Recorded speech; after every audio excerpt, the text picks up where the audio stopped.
Assalomu alaykum hammaga. Demak, bugun Scorpion dasturimizda 4-to'li Meta Harvest bilan tanishib o'tamiz. O'zi bu qanaqa tool?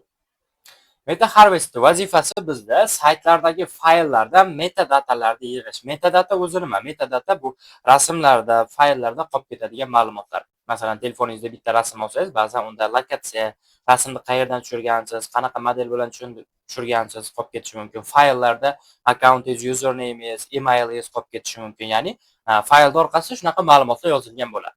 Agar biz biror bir saytda shu kabi fayllar topib tekshiradigan bo'lsak, shunaqa ma'lumotlar topishimiz mumkin. Endi bu uchun asosan o'sha fayllar bilan ishlaydigan saytlarda yaxshiroq bo'lgan bo'ladi.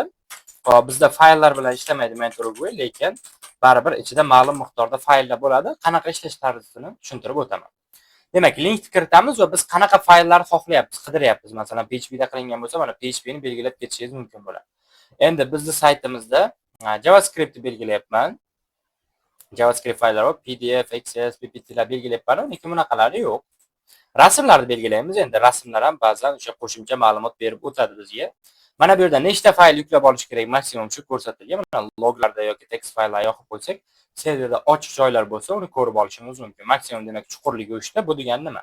Ya'ni link topsa 3 tagacha ichkariga kirib boradi. Time out berilgan 15 sekund, agar kutadi, natija chiqmaydigan bo'lsa, shu paytda to'xtaydi. Va start scanning bosganimizda bu nariga o'xshab juda sekin ishlamaydi, odatda juda tez ishlaydi. Faqat JS fayllar chiqyapti, hozir ko'rib turganingizda. Mana bu yerda log berib ketilyapti. Qayerdan yuklab olinayotganicha ko'rsatadi mana. Mana PNG rasmlarni yuklab olgan holatda ham bor. Va umumiy holatda barcha ma'lumotlarni yuklab bo'lsa, mana bu hozir yuklash davom etyapti va qo'lda tekshiradi, yana bir marta orqa fonda bizga umumiy ma'lumotlar chiqarib beradi. Bunda mana reporti bor. HTML, PDF reportlarini olib qo'ydik. Buni hop downloadsdan o'tib ko'ramiz. Va result qismiga o'tsak, mana yuklab olingan fayllar. Va metadata qismida o'sha fayllardagi ma'lumotlar chiqadi. Masalan, nima bor bu yerda? Hech qanaqa qo'shimcha ma'lumot yo'q, chunki saytda hammasi tozalangan asosan. Lekin qidirib ko'radigan bo'lsangiz, siz saytingizda qolib ketgan ma'lumotlar bo'lishi mumkin.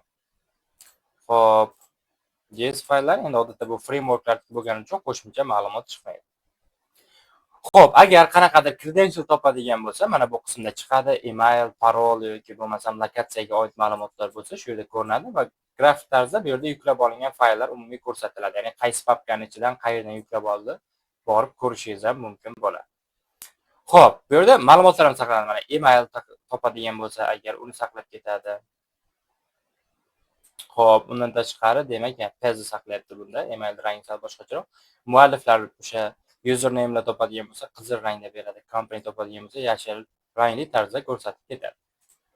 Xo'p, endi reportlarga keladigan bo'lsak, yana downloads papkasiga boramiz.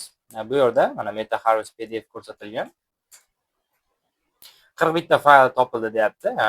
Security ga oladigan bo'lsak, hech qanaqa zaiflik topilmadi deyapti va bu yerda umumiy ma'lumotlar, fayllarning hajmi, ichida topilgan meta ma'lumotlar hammasini berib o'tadi.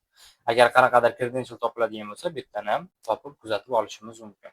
Har bitta faylga alohida ishlanib, o'sha topilgan ma'lumot berilyapti. Agar sizning saytingizda demak fayllar bilan ishlaydigan bo'lsa, PDF, Word kabi yuklangan fayllarda demak shu kabi ma'lumotlar bo'lsa, ism, familiyalar, lokatsiyalar chiqib qolishi mumkin. Xo'p, bu o'sha fayllardan, rasmlardan foydalanib lokatsiyalar topish Osint kursimizda bor. Bu dasturda o'zining funksiyasi bo'lmaganligi uchun ko'rsatmayapmiz. Xo'p, bu yerda ham mana shu narsa ko'rsatilyapti.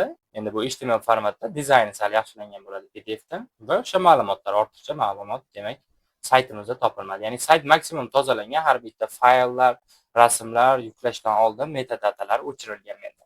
Siz tekshirib ko'rsangiz, o'zingizda har xil ma'lumotlar chiqishi mumkin. Metadata ma'lumotlarini tozalab yuklashni tavsiya qilinadi odatda saytlarga, qo'shimcha o'sha information gathering qismida ma'lumot chiqib qolmasligi uchun.